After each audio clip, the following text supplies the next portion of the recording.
All right, what we're going to do is talk a little bit about showing your house. However, before we proceed, let's briefly review some safety tips. Number one, don't show it alone. Try to go with someone, or if that's not possible, make sure to let someone know what you're doing.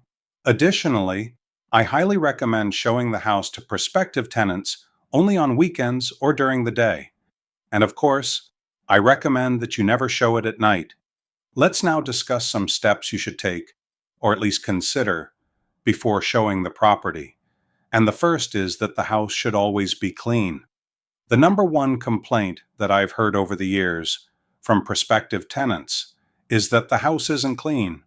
I think some tenants have the expectation that the house should be hotel clean. That's probably not realistic. My recommendation to all landlords is to have the house professionally cleaned. Get your landlord-tenant relationship off to a good start, and that should solve many of the problems. Just a comment about landscaping. It should be neat. The way I think about it is that a tenant will never take care of the landscaping as well as the landlord did.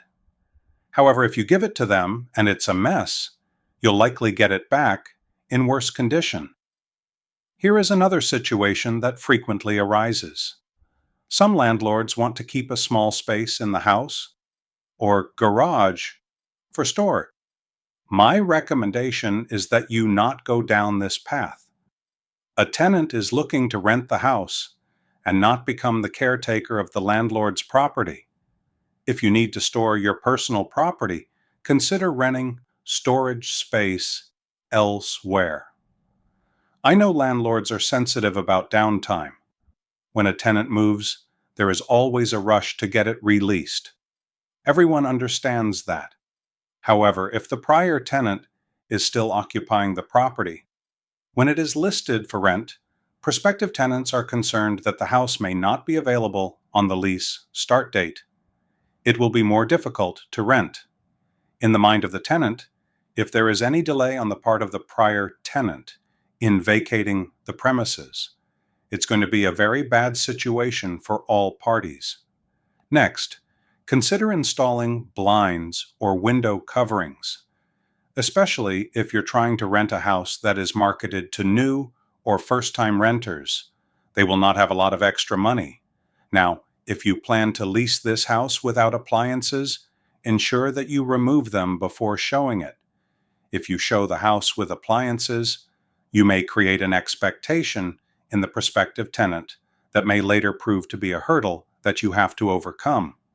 Next, try to remove all personal property that will not be included in the lease of the house. Another piece of advice is to turn on all the lights before the tour.